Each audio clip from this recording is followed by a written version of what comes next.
All right, Dexter. Hey, what's your last name, man? Kopas or It is Kopas. Kopas? All right, we're here with Kopas, yeah, it's a Dexter. Slovak name.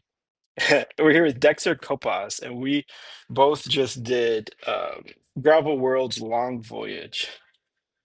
Um, and yeah, so how was your race? You start the Yeah, beginning, I guess.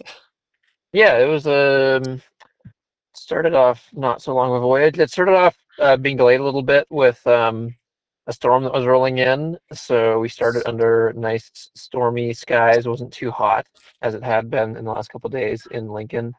Yeah, And yeah, I thought it was nice moody weather to start off, and we got a massive downpour was for me kind of the highlight of the race, getting this huge bit of rain. I've probably never been under that much rain on a bike before, at least that's how it felt, yeah, and that was, massive crosswinds. dude. It was so crazy because you had done the break with the two other guys, so I didn't know what happened to you guys. But like behind you, we all, not me, but most of the people got blown off the course. Were you guys? Like, did you end up getting blown off or anything? Or No, we were in good shape. It was kind of I think I may have been in front kind of right when it hit, and I remember thinking like, okay, I'm probably gonna weather this better than most people. I don't know, I have a bit more of an outdoor background than I think most gravel racers, and just kind of an enjoyment of that. And so I was like, all right, I'm gonna put my pedal down and hopefully they stay with me and have the same idea.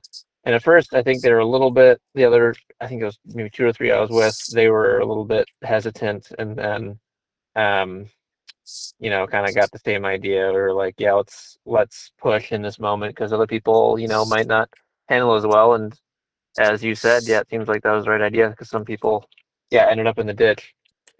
yeah, I'm surprised Connor made it through. He's so skinny. Yeah, he Uh, handled well. Yeah. that's good. Dude, he is so fast. Yeah, he did well. Yeah, I think at that point it was me, David, Connor, yeah, Connor O'Brien, David Axe, David, wait, no, what's the other D name? I don't remember, but okay. um, and then Carter Lemke. Oh, wait, I'm the other D name. Um, and um, yeah, we had a good group working together for a while, and then couple of them dropped out, and then it was just Connor and I for a lot of the night from like mile probably 100 to like 180-ish. It Yeah. was Connor and I, but for a little bit in the middle where he had to stop and do a number two, um, and I kept trucking on. Um, yeah, I was feeling really good for a long time in the beginning. Um, I was like 250 something normalized like the first 10 hours, Okay. and that's like more than I'd ever pushed before for that distance. It was just feeling like $1 million, and fortunately did not have to poop as I often have in long races as happens. And you have a Um, very high carb count. You told me, I think you said 150. I mean, that's awesome, but that's going to give you a lot of power. Totally. Yeah, I think I have an advantage of being able to eat a lot. Yeah, I mean, what works for me is carbs, fuel, and my little homemade drink mix. For the most part, that's like if I can just do those two, I think I've got it pretty nailed down. The drink mix isn't, it gets a little bit sore after a while, but I can just keep downing those carbs, fuel, and they feel good for kind of forever. It's been my experience. Nice. Yeah, so What's, I was keeping up with that. Oh, sorry. say, what sodium level do you do? Uh, that's a good question.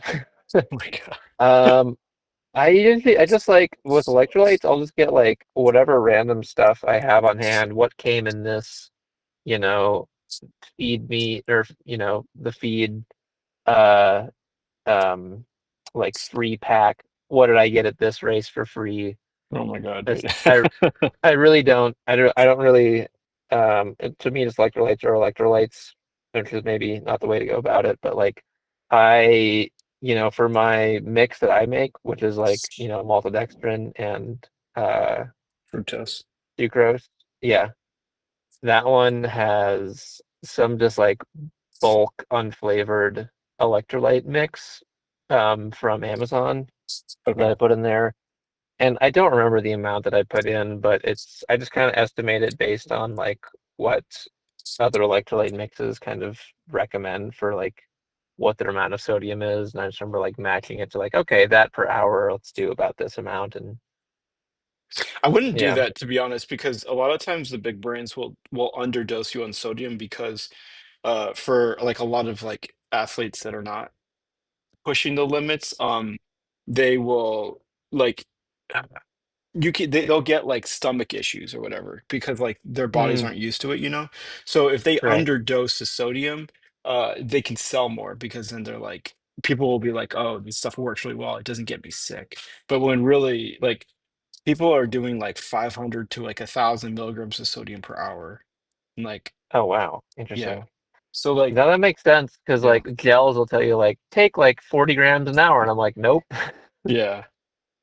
Um, so what I would, to be honest, what I would do, and what I've been doing for years and years is you buy sodium citrate, or you can just get sodium like Hmm. sea salt, but just Hmm. experiment with it. Sodium citrate, if it's like you have to read it on there, and because like it's like by weight, like 1 gram by weight is actually only like 230 milligrams of sodium, if that makes sense. But once you Okay, right, figure out the makes sense. math, yeah, Yeah, once you figure out the math, it's like it's extremely cheap. Like you could just yeah. But yeah. that's Okay, I imagine that's what you put into your drink mix. yeah, yeah. Okay. All right, Yeah, that's so something I should probably work around with a bit. yeah. Good All right, tip. so we get through the storm. I'm riding with Jesse, and then he drops me, and I'm solo for 140 miles, and then man, I could never catch you guys. You guys were flying, man. Yeah, it helps when you got someone chasing you. But yeah, I was really impressed because we had that group of five, and I thought like, okay, no one's catching this. And then when I saw that you got fourth place, I was like, damn, he must have really really pushed back, Yeah, and you just so flew solo that whole time. well, okay, at mile 140, I found a group of a few people. Jesse was actually in there and these two other guys. And actually there was one other guy too. But so I rode with them for I don't even know, maybe 100 miles or so. And then Yeah. dude, when the pros came, I rode with the pros. I'd left everybody and was like, okay, bye. Oh yeah, yeah. So this is when the 150 pro race started at 6 a.m. the next morning, and we linked up with that for what the last like 100 miles or so. Yeah. So that's Yeah, actually how I didn't necessarily just draft off them, but like the motivation to try and stay with them. I mean, it was I don't know what happens to my brain, but I was able to push harder. Dude, I didn't totally. I actually went back on the rules and read it, and I didn't see anything that said that we weren't allowed to draft pros. There you go. Yeah, if it's not in the rules, then you can do it. Yeah. You know. Um, yeah, they gotta like imagine that's gonna happen, putting the race like that. But the timing is interesting because Carter and I finished before. I mean, spoiler alert, I got second place in the end. Um, Freaking awesome, uh, by the way. thank you. Uh, we finished before the pros. You didn't see the pros. You saw a lot of like the 35 and like maybe 75-mile riders out there. We were weaving in between. But when someone's going like two-thirds or half your speed, it's like not as advantageous to draft on them. Well, yeah. But you totally get the benefit of like, oh, I'm constantly catching people. That feels good, right? You're like, how many people can I catch? And Yeah. in the beginning, I was like, I'm gonna count. I'm gonna count how many people I can catch. And of course, I get to like five and then forget about it Yeah. But to be because honest, like I'm brain dead. oh, sorry. To be honest, like it didn't help me at all. It actually hurt because if you were like Hmm. climbing a hill or something and there was a bunch of the slower riders, like it can like get in your head and be like, oh, I'll just go behind them for a little, just for a few minutes. And it's like, oh no, I can't do Hmm. that, you know? But Yeah, interesting. And I think I would have like being with the pro riders would have demoralized me a bit of like them zooming past me and like trying to no, jump on wheels. But it does. I mean, I will say like I had the similar effect of when like at the end. Again, I'm going to bounce around in terms of the race. I'll just say that I was leading it for a while after Connor dropped out. because Yeah. he had some mechanicals and he had and he stopped for another number two. And then I was in first. Carter was had to constantly nurse a flat tire. Um, and I thought that he was gone, but then at like mile 285 or something right before the finish, he caught up with me. And then after a little bit of us kind of riding together a little bit, he jumped away and I put in a dig, but I couldn't quite catch him and I lost by 1 minute. But that final Oh, bit of 50 minutes of like an all out effort was like 285 normalized. So it was like, oh, like it means I had a lot more to give, and that like that encouragement at the end, yeah. allowed me to push way more. Yeah, it's like your body can do a lot more than you think it can do. It's weird. But Yeah, I'd like to get to the point where, I mean, looking at so Rob Britton when he won Unbound XL, the first half of the race, he averaged 245 watts, and the second half of the race, he averaged 245 watts. yeah. And like, yeah, okay, those numbers are very high. That's very impressive. What's even more impressive to me is that that's the same number. Hmm. So it means that like even though he was being chased by Lachlan or chasing Lachlan the entire time, like he was able to pace it like at a very high level. So even at the end, you'd think it would go up as he's like trying to be like, oh, I need to like right as he passes Lachlan, put in this big dig. But like no, he pretty much like kept it steady. So he was kind of like at his max the whole time. So it's like, that's what I'm working towards is like getting it to you're actually staying, maybe not fully consistent, but like your second half is as strong as your first half. I feel like you need to get your nutrition right to do that. Like, you know what I Yes. mean? Like he probably was taking his nutrition on like every 15 minutes or whatever his system Yes. was where he didn't have anything drop, like blood sugar drop or dehydration. Dude, we have to like figure out temperature and water. It's like it's kind of a complicated thing, you know? Like, Yeah. yeah. This one was easier because the temperature was so good the whole time. But yeah, I think for me, I kind of know what I need to do to get the nutrition right. Because yeah, I think I had some points where I had to ration my food just a little bit because I thought like, oh, towards the end I'm gonna want some real food, so I packed like some candy in my drop bag and like some some Rice Krispie treats. Yeah. But I should have just packed those as like an extra thing because I counted those in like the calories that I would need, Okay. and ended up just being like I can only do gels and Yeah. like yeah, like gels and drink mix. It's just the right stuff that you need. It's It just gonna is. help you push the most. 100%. That's all I used. It sounds crazy to Yeah, some people too. that's Like impressive. if anybody's listening and they don't understand what we're saying, it's like it's literally just gel, which is it's just like sugar. And we don't eat sandwiches. We don't eat like any solid foods usually, and it's actually the right way to go. Now I've done that Yep. for five 300 plus mile races. Wow. So So that's five where you haven't had any real food or anything besides like gels and drink mix. exactly. Wow. Nothing So solid. that sounds pretty nailed down. Are you like happy with that? Do you see any ways to improve it? No, I have my nutrition down perfect. My problems are not nutrition. Yeah. Um, but something that I've learned from this race is so important to try and work with people. So I've raced Connor like three times, and I've never been able to hold the front group with him. So Hmm. I think what I have to do is push harder to try and stay with front groups like that. And like Yeah, do you think you get a big advantage from that from like drafting with him or I mean, yeah, I think that's why I didn't really have a chance against you guys was like going solo for like 140 miles or so. It's just yeah, yeah. Not only was I not drafting, like for me, it got like it's like demoralizing where I can't push to my full potential, if that makes sense. I kind of slow down and go at my own pace when really I need to be going faster. You know, hold on. sure. Speaking of going faster, though, you know what's interesting to me was when I was riding with the pros, dude, they push. And they push harder than I've noticed like I've noticed pushing. Does that make sense? Like it's it like does. it's hard to explain, but I rode with the pros more than I've ever rode with them, like probably like an hour and a half or more. And like, man, Wow. yeah, it was I know that there was okay, what was it? It was third place. There was in the women's race. There was two people.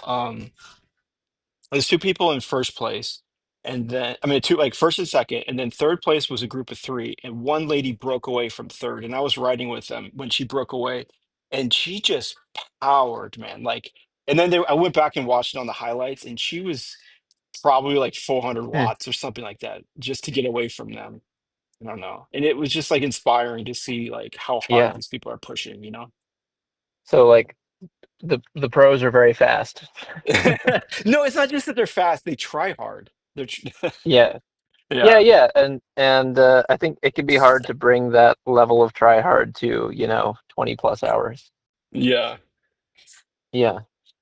But yeah, that's something I think I need to learn a little bit more of because like, I first raced a bike when I was 25 years old and, I've only been in fewer than 10 like races that allow drafting.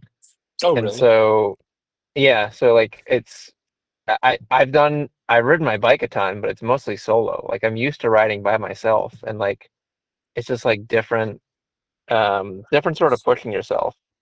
And I'm also like used to pushing long and not like pushing hard. It's like that's been like kind of my learning curve for the last year, like working with a coach and doing, these kind of more drafting races is like, learning this kind of other side of it.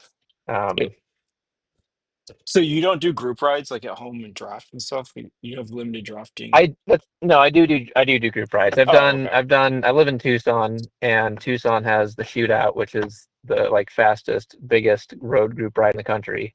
Okay, actually, And I've heard of it. so Yeah. yeah, so I have done that, I don't know, maybe 20 times now. Oh, there you go. And yeah, and that's been really helpful, to go and like I mean, one, you get to, be in a group where like Keegan Swenson and Quinn Simmons and Matthew Riccatello are like pushing it at the front, and the group goes super super fast. But also, it's just a big group it's a deep field. Like there's so many fast guys who train in Tucson in the winter, and like you get them all on one road, and like you're learning so much about just being comfortable in the pack and like how to blend in, how to save your energy, and all this stuff.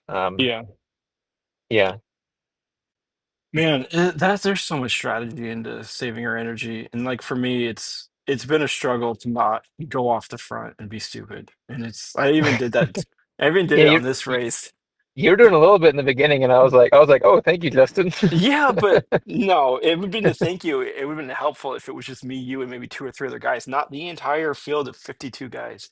So I did back off after a little bit, but that's two things I try to learn from these races. That's two things I'm taking. I got to stop doing that, and also I need to pay attention. So it seems like what you have to actually do is you don't want to be uh you don't want to be in the back. You don't want to be in the middle. You want to be like kind of close to the front. So if you see the break Yeah, going, you'll be ready. I saw you. I saw right. you looking at them, and then like I was pretty far behind you. I was probably 20 guys behind you when you were making it. No, you were about to go for it. But Yeah, yeah, yeah, and I could see it. There was a rough patch when that break started to go, and I was like, it kind of went a little bit when I couldn't see it, and I just saw that it was there, and it was just a couple people, and I kind of looked around, and I was like, all right, who's going yeah, ahead with me? And I yeah. saw Carter was like, okay, he's gonna go for it. I know he's strong, and he's like giving a look, and I kind of like did half of the pull, and then he or like the push to make it to them, and then flicked him through, and he did the second half.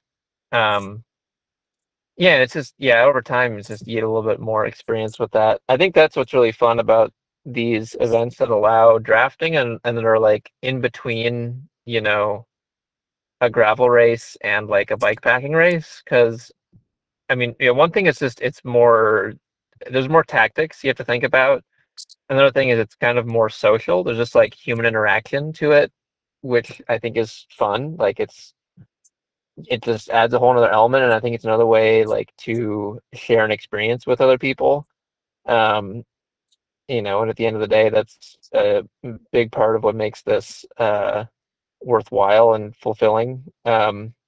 And yeah, you can kind of even get like a team aspect to it. I've had dreams of like, calling up four strong friends and being like, let's go to Unbound XL and just try and like form a break and work together and get one of us to win. Like that just sounds fun. Like this is like a fun thing to do with your friends. Well, I mean, speaking of that, that's what we did. I mean, just we didn't even know each other, but we did that literally. But the Yeah, hard part yeah. of that was like we. Oh, by the way, if anybody's listening, if anybody out there, like the seven people that will hear this, so I met Dexter at Unbound XL, and he passed. Well, he had some flats, and then he passed me going extremely fast, and I was like, "Well, I'm jumping on this guy's wheel."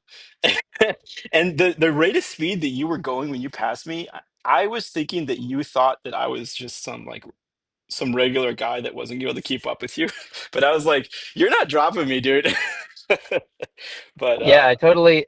I had like I think at that point it was just after I had yet another flat, and I was like catching yeah, up to a couple people, and then each of them dropped off, and then like I looked back and like, oh, this guy's staying with, and then yeah. you stayed with for like the entire time. Was that before or after sunrise? Yeah, okay, so there was actually a few different times. So that was actually before the night, right? But I stopped at the Oh, gas okay, station. okay.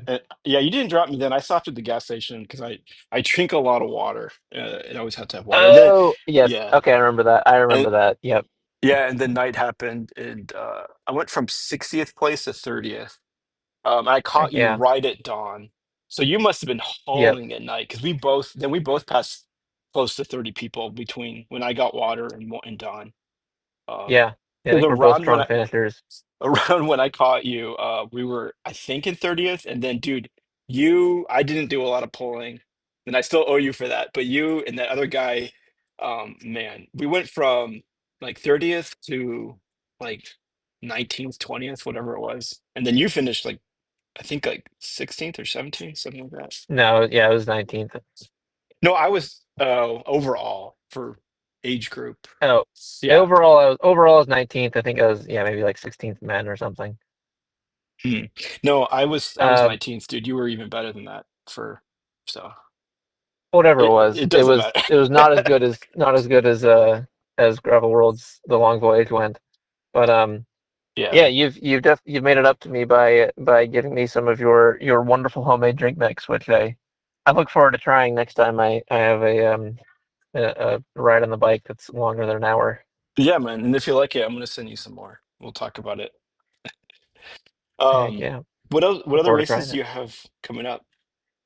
I have got a fairly quick turnaround to the next one. So I got a variety of different stuff to end out the year. I'm going to Vermont to visit my mom at the end of September, and I'm doing the Vermont Super 8, which is a 650-ish mile like classic bike packing race, fully unsupported Oh, and cool. all that.